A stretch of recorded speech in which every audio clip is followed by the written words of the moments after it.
SKT Gold and Diamonds ప్రతి గ్రాముపై 350 రూపాయల తగ్గింపు మరియు లక్కీ డ్రాలో TVS బైక్ మరియు ఎలక్ట్రానిక్ హోమ్ అప్లయన్సెస్ గెలుచుకునే అద్భుతమైన అవకాశం.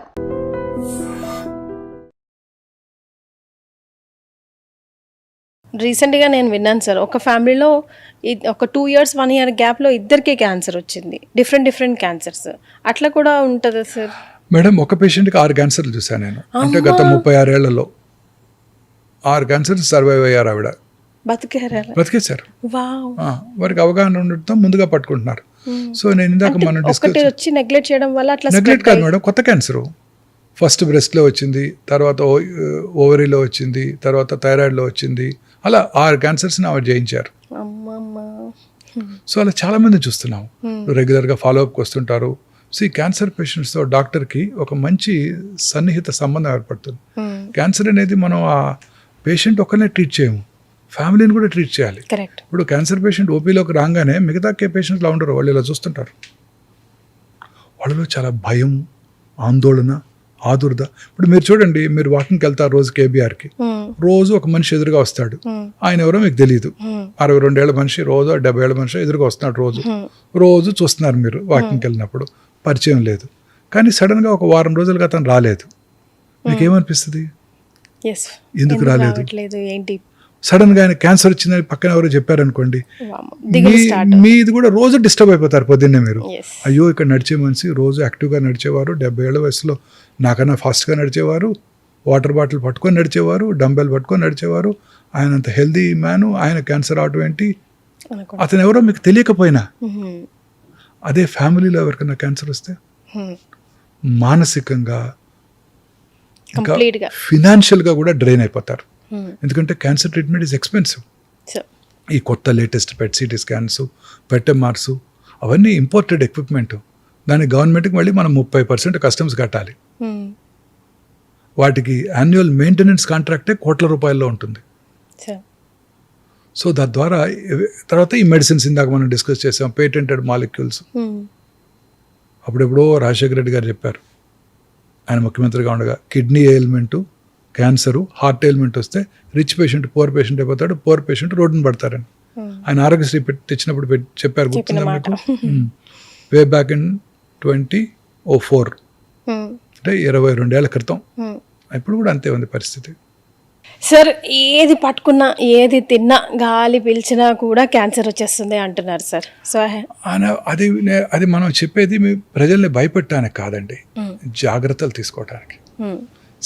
చాలా రకాల, ఇప్పుడు హోమ్ కుక్డ్ ఫుడ్ చాలా మంచిది, ప్లాంట్ బేస్డ్ ప్రోటీన్ ఫుడ్స్ చాలా మంచివి. మీరు రోజు చూస్తున్నాం మనం ఎలా నిల్వ చేస్తున్నారు. ఈవెన్ ఇంక్లూడింగ్ మల్టీనేషనల్ చైన్స్లే KFCని 2-3 చోట్ల పట్టుకున్నారు, ఫైన్ వేశారు నిన్న ఏలూరులోను, నిజామాబాద్లోను. అంటే ఇంత popular famous restaurants, quality maintain చేస్తాం, అది మెయింటైన్ చేస్తాం రోజు చెప్పుకొని తిరుగుతూ ఉండే రెస్టారెంట్స్లో కూడా ప్రాపర్గా స్టోర్ చేయకుండా ఇంప్రాపర్ కిచెన్స్తో వాళ్ళు నడిపిస్తున్నారు. సో ఇవన్నీ కూడా మనకి మన హెల్త్కి చాలా ఎఫెక్ట్ చూపిస్తాయండి. మీరు అన్నారే ఇందాక, ఏ పదార్థమైనా స్టార్టింగ్ ఫ్రమ్ ఫ్రూట్స్ ఎన్ని రకాలుగా కల్తీ అవుతుందో మీరు చూస్తున్నారు, వెజిటబుల్స్ ఎన్ని రకాలుగా వాటిని కల్తీ అవుతున్నాయి చూస్తున్నారు, ఎలా మగ్గ పెడుతున్నారో ఈ ఫ్రూట్స్ని మీరే చూస్తున్నారు.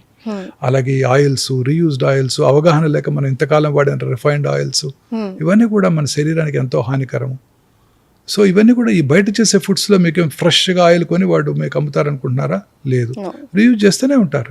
ఇప్పుడు మీరు బయట వాళ్ళు బాండి పెట్టి బజ్జీలు వేస్తుంటారు, పొద్దున పెట్టిన ఆయిలే సాయంకాలం, రాత్రి, రేపు పొద్దున కూడా మిగిలిపోతే వాడుతూనే ఉంటారు. వాటిలో సెవరల్ కెమికల్ సబ్స్టెన్సెస్ పుట్టి అవన్నీ మనం ఇంజెస్ట్ చేసినప్పుడు మన బాడీకి ఎన్నో రకాలుగా హాని చేస్తాయి. సో ప్రతి ఫుడ్ ఐటమ్ కూడా ప్రిఫరబుల్లీ హోమ్ కుక్డ్ ఫుడ్డే. మనలో ఒక చైతన్యం రావాలి. ప్రతి రెస్టారెంటు, ప్రతి హోటలియర్ కూడా ఖచ్చితంగా కాస్ట్ పెరిగినా కానీ హెల్దీ ఫుడ్డే అందజేస్తాను అని అనుకోవాలి. ప్రతి దాంట్లోనూ కల్తీయే కదండి. ఆఖరికి అల్లం వెల్లుల్లి పేస్ట్ నుంచి పన్నీర్ వరకు, ప్రతి పౌడర్లో, ప్రతి పిండిలో. ఉదాహరణకి మనం వాడే మైదా అనేక రకాలుగా మనకి హాని చేస్తుంది. ఆ రిఫైన్డ్ ఫ్లోర్ అంటాం, బొంబాయి రవ్వ, రిఫైన్డ్ ఫ్లోర్, ఇవన్నీ కూడాను మనకి ఎంతో హానికరం. సార్ హియర్ నాకు ఒక లిస్ట్ ఆఫ్ క్వశ్చన్స్ ఉన్నాయి సార్. ఐ లాస్క్ యూ 1 by 1, దానికి సంబంధించి ఆన్సర్ చెప్పండి. అంతకుముందు అడిగారు స్ట్రెస్ అని, చాలా important. Sir, how is stress like distracting human body అని చెప్పొచ్చు? ఇది నా ఫేవరెట్ టాపిక్ అండి. సార్ ఈ స్ట్రెస్ అనేది అనేక రకాలుగా మనకు హాని చేస్తుందండి. ఇప్పుడు మన బాడీలో ఇన్హరెంట్గా రిపేర్ మెకానిజమ్స్ ఉన్నాయి. ఇప్పుడు ఇందాక అన్నానే జెనెటిక్ మ్యూటేషన్ వస్తే క్యాన్సర్ వస్తుంది. మరి మ్యూటేషన్స్ అందరిలో వస్తుంటాయి, కానీ అందరిలో క్యాన్సర్ ఎందుకు రాదు? ఎందుకు రాదు సార్? మన ఆ మ్యూటేషన్ కరెక్ట్ చేసుకునే టెక్నాలజీ కూడా మన బాడీకి ఉంది, మనకే ఉంది. ఒకవేళ క్యాన్సర్ సెల్ మన బాడీకి వచ్చినా అది వాటిని వెంటనే డిస్ట్రాయ్ చేయగలిగిన ఇమ్యూనిటీ మనకుంది. ఓకే, సో మనం ఎందుకు యూజ్ చేసుకోవాలంటే ఈ స్ట్రెస్ వల్ల మన ఇమ్యూనిటీ తగ్గిపోతుంది. ముఖ్యంగా మన పూర్వీకులు అన్నారు సంతోషం సగం బలం అని. సంతోషం సగం బలం కాదు, పూర్తి బలం. మనం కనుక సంతోషంగా ఉంటే మనకి క్యాన్సర్ రాదు, కరోనా రాదు, కర్నరీ ఆర్టరీ డిసీజ్ కూడా రాదు. ఇప్పుడు స్ట్రెస్సే మూల కారణం కర్నరీ ఆర్టరీ డిసీజ్కి, బ్రెయిన్లో వచ్చే స్ట్రోక్స్కి. అలానే మీరు కూడా చూసారు, ఇంట్లో 10 మంది ఉంటారు, ఇద్దరికే కరోనా వచ్చింది ఆ రోజుల్లో కూడా. 4గురికి వచ్చింది, మిగతా 6 బాగానే ఉన్నారు. ఎందుకని? వాళ్ళు హ్యాపీగా ఉన్నారు, వాళ్ళ ఇమ్యూనిటీ బాగుంది. కోట్ల మంది చనిపోయారు కరోనా వచ్చినప్పుడు. పిల్లలు చనిపోయారు, ఎవరైనా ఒక్క పిల్లడు చనిపోయాడా? లేదు, చనిపోలేదు. ఇంట్లో పిల్లలు హ్యాపీగా ముక్కులో ఆ టెస్ట్ చేసాం, ఇంట్లో అందరికీ పాజిటివే, వాళ్ళకి ఏ సిమ్టమ్స్ లేవు. మనకందరికీ వచ్చేసింది కరోనా. సో అదేంటంటే ఆ immunity is very important and stress plays a major role. చక్కగా రోజు మెడిటేషన్ చేసుకుంటూ ప్రశాంతంగా జీవిస్తున్నట్టయితే, ఇప్పుడు క్యాన్సర్ రావడానికి, క్యాన్సర్ పెరగడానికి కారణం ఇదే. ఓల్డెన్ డేస్లో ఇవన్నీ ఉండేవి కాదు కదండి. వాడికి కారు ఉంది, మనకు కారు లేదు, వాళ్ళ అబ్బాయికి మెడికల్ సీట్ వచ్చింది, మన అబ్బాయికి రాలేదు, ఇలాంటి బాధలే లేవు ఆ రోజుల్లో. గ్రామాల ప్రాంతాల్లో ప్రజలు చక్కగా రోజు సన్కి ఎక్స్పోజ్ అయ్యేవాళ్ళు, షర్ట్ లేకుండా బయట తిరిగేవాళ్ళు, పని చేసుకునేవాళ్ళు, కష్టపడి పని చేసుకునేవాళ్ళు, వాళ్ళే పండించుకున్న గ్రెయిన్స్ తినేవాళ్ళు, వాళ్ళే పండించుకున్న కూరగాయలతో వాళ్ళే చక్కగా ఆనందంగా వంట చేసుకుంటూ హ్యాపీగా బ్రతికేవాళ్ళు. అందరూ పనిచేసేవాళ్ళు. అంతలాగా పనిచేస్తే రాత్రిపూట చక్కగా నిద్రపడుతుంది. రేపేమవుతుంది, కొత్త ఇల్లు కొనుక్కోవాలి, అది కొనుక్కోవాలి, ఇంకొక ఆ కోరికలే లేవు. పెళ్లి కనుక ఉన్నట్టయితే 5 రోజులు చక్కగా చేసుకునేవాళ్ళు. ఆఫీస్కి వెళ్ళిపోవాలి, బాస్ తిడతాడు, ఇలాంటి ఏమి లేవు కదా. సో ఆ రోజుల్లో క్యాన్సర్ లేవు, హార్ట్ అటాక్లు లేవు, బ్రెయిన్ స్ట్రోక్స్ లేవు. ఆడుతూ పాడుతూ గడిచిపోయింది సార్ జీవితం. ఇప్పుడు కూడా భారతదేశంలో గ్రామీణ ప్రాంతాల్లో క్యాన్సర్ ఇన్సిడెన్స్ చాలా తక్కువ. అర్బన్ ఏరియాస్లో ఉదాహరణకి ముంబైలో ప్రతి 1,00,000 మందికి 150 మంది క్యాన్సర్ బారిన పడుతున్నారు. అదే శాన్ ఫ్రాన్సిస్కోలో, అమెరికాలో 400 మంది క్యాన్సర్ బారిన పడుతున్నారు. మరి అది డెవలప్డ్ కంట్రీ కదా సార్. మరి అందుకే వాళ్ళకి స్ట్రెస్ ఎక్కువ. డెవలప్డ్ కంట్రీస్లోనే ప్రాబ్లం. అదే మన గ్రామీణ ప్రాంతాల్లో క్యాన్సర్ వచ్చే అవకాశాలు ప్రతి 1,00,000 మందికి 60, చాలా తక్కువ. Happy life. So pollution, contamination, stress is the most important. రాత్రిపూట కనుక మీరు తొందరగా నిద్రపోకపోతే మీకు అనేక రకాల జబ్బులు వచ్చే అవకాశాలు ఉంటాయి. రాత్రిపూట చక్కగా 9 పడుకొని పొద్దున్న 6, 5 నిద్రలేసినట్టయితే మీకు అన్ని రకాల జబ్బులు వచ్చే అవకాశాలు కూడా తగ్గిపోతాయి. ఈ భూతం అసలు సగం లైఫ్ ను ఆక్యుపై చేస్తుంది. Screens, yes, very correct. తర్వాత రాత్రి కనుక మీరు ప్రశాంతంగా పడుకున్నట్టయితే తొందరగా ఈ టీవీలు, ఈ స్క్రీన్స్కి, మొబైల్ స్క్రీన్స్కి అలవాటు పడకుండా తొందరగా 9 గంటలకల్లా పడుకొని నిద్రపోతే 132కి ఒక మంచి హార్మోన్ ఉత్పత్తి అవుతుంది మన బాడీలో. అది క్యాన్సర్ని పూర్తిగా తగ్గించేస్తుంది. ఎవరైతే నైట్ షిఫ్ట్స్లో పనిచేసేవాళ్ళో, లేటుగా నిద్రపోయి పొద్దున్నే 11ంటికి లేసేవాళ్ళలో, వీళ్ళలో ఈ హార్మోన్ ఉత్పత్తి తగ్గిపోతుంది. అందువల్ల వాళ్ళలో క్యాన్సర్ వచ్చే అవకాశాలు ఎక్కువైపోతాయి. ముఖ్యంగా ఈ hormone related cancers, breast cancer, prostate cancer, ovarian cancer, uterine cancer, ఇవన్నీ కూడా ఈ క్యాన్సర్ ఇన్సిడెంట్స్ వీళ్ళలో చాలా ఎక్కువ. ఈ నైట్ టైం పనిచేసే వాళ్ళందరిలో కూడాను ఈ క్యాన్సర్ వచ్చే అవకాశాలు డెఫినెట్గా సాధారణ ప్రజానీకం కంటే చాలా ఎక్కువగా ఉంటాయి. So stress is the main cause అన్ని రకాల జబ్బులకి, ఇంక్లూడింగ్ క్యాన్సర్. స్ట్రెస్ కనుక లేకపోతే క్యాన్సర్ మ్యుటేషన్ మన బాడీలో వచ్చినా మన body will tackle that. Sir, I know you don't want to answer this question, but I want to ask you. మీ stress relief ఏంటి sir? How do you manage? అంటే ఇంకా ఈ 62 ఏళ్ళు వచ్చాక స్ట్రెస్ ఏ ఉందండి? జీవితంలో అన్ని సాధించేసాను. అటగాదు సార్, నాకు అసలు స్ట్రెస్సే లేదండి. నా స్ట్రెస్ వల్ల పేషెంట్ సిక్ అవుతారు. ఇప్పుడే జరిగింది, నేను కొంచెం లేట్గా రావడానికి కారణం అదే. పేషెంట్ చక్కగా ఆపరేట్ చేశాను, క్యాన్సర్ స్టమక్, 66 ఏళ్ళు, బాగున్నాడు. 4 రోజులు ఐసీలో ఉన్నాడు. ఐసీలో ఉంటే కాస్ట్ ఎక్కువ అయిపోదాం, తొందరగా షిఫ్ట్ చేసేయండి అన్నారు. లక్కీగా షిఫ్ట్ చేసాం, బాగున్నాడు పొద్దున్న నుంచి సాయంకాలం దాకా. సడన్ గా 1 నిమిషంలో కొలాప్స్ అయ్యాడు. ఇప్పుడే మీరు వచ్చే ముందు ఫోన్ అదే సార్, ఎందుకు? అదే బ్రెయిన్ హెమరేజ్ వచ్చినట్టుంది, పాంటైన్ హెమరేజ్, పిన్ పాయింట్ పీపుల్స్ ఉన్నాయి, అతను కోమాలో ఉన్నాడని. అట్లా కూడా అవుతుంది. ఇవే మాకు స్ట్రెస్, ఇవి తప్ప మాకు ఇంకో స్ట్రెస్సే లేదు. ఇంకేం కావాలి జీవితంలో 62 ఏళ్ళు వచ్చాక హ్యాపీగా ఉంటాను. పొద్దున్నే చక్కగా రౌండ్స్ చేస్తాను, నా ఎక్సర్సైజే రౌండ్స్. మా హాస్పిటల్లో 8 అంతస్తులో పేషెంట్స్ ఉన్నారు, -1 నుంచి స్టార్ట్ చేస్తే పొద్దున్నే 9 అంతస్తులు ఎక్కేస్తాను. అంటే ఒకేసారి కాదు, ఫస్ట్ సెకండ్ ఫ్లోర్కి వెళ్తాను, ఒక 75 స్టెప్స్ ఎక్కేస్తాను, సెకండ్ ఫ్లోర్ నుంచి 4th ఫ్లోర్కి వస్తాను, అక్కడ రౌండ్స్ చేసి మళ్ళీ 6th ఫ్లోర్కి వస్తాను, మళ్ళీ 7th వస్తాను, మళ్ళీ 8th వస్తాను. ఒక మోర్ దాన్ 250 స్టెప్స్ ఎక్కేస్తాను పొద్దున్నే. మళ్ళీ సాయంకాలం రౌండ్స్కి వచ్చినప్పుడు మళ్ళీ ఒక 200 ఎక్కేస్తాను.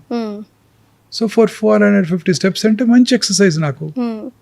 గ్యాప్ ఎక్కడ దొరుకుతుంది సార్ మీకు రిలాక్సేషన్? రిలాక్సేషన్ పేషెంట్ మనకు కావాల్సింది ఏంటి? పేషెంట్ చూసినప్పుడే రిలాక్సేషన్, పేషెంట్ ఓపీలో వాళ్ళతో స్పెండ్ చేసినప్పుడే రిలాక్సేషన్, సర్జరీ చేయడమే రిలాక్సేషన్. ఎప్పుడు మిస్టర్ మోహన్ వంశీ యూనిడే బ్రేక్ అండ్ బాడీ ఎప్పుడు ఇదే మనం చేసే పనిని మనం ఎంజాయ్ చేస్తే అదే రిలాక్సేషన్. చాలా మంది అడుగుతారు డోంట్ గెట్ బర్న్ట్ అవుట్, నీకేం హాలిడే తీసుకో. ఈ 36 ఏళ్ళలో హాలిడే తీసుకోలేదు, హాలిడే తీసుకోలేదు, ఒక్క రోజు కూడా తీసుకోలేదు, ఒక్క ట్రిప్ వెళ్ళలేదు. పిల్లలు కంప్లైంట్ చేస్తుంటారు. సో బట్ ఒక ట్రిప్ వెళ్ళలేదు, ఇదే మనకి ఎంజాయ్మెంట్. పేషెంట్ చుట్టూ ఎంజాయ్మెంట్. ఇన్ఫాక్ట్ కరోనా టైంలో డిప్రెషన్కి లోన్ అయ్యాను, పేషెంట్స్ లేరు, చాలా బాధపడ్డాను. ఎంటీ వార్డ్ చూసినప్పుడు కళ్ళలో నీళ్లు తిరిగాయి.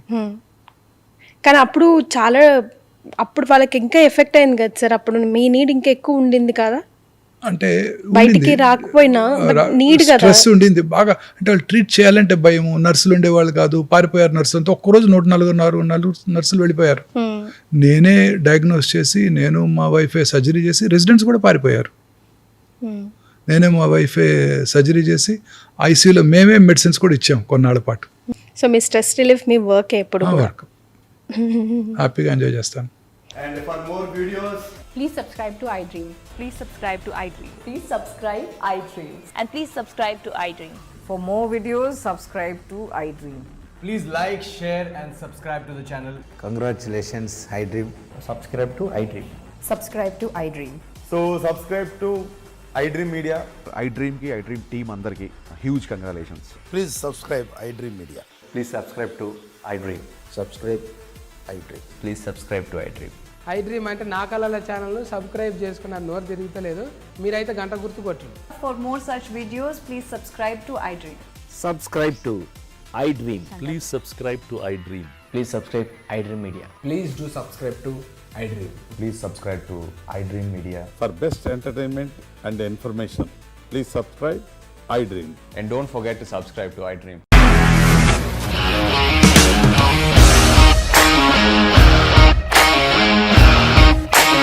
ఇండస్ట్రీలో కమిట్మెంట్ ఇష్యూస్ వస్తే నీకు కూడా వచ్చినట్టు మార్నింగ్ తీసుకెళ్ళాలంటే కొట్టి పడేస్తారు.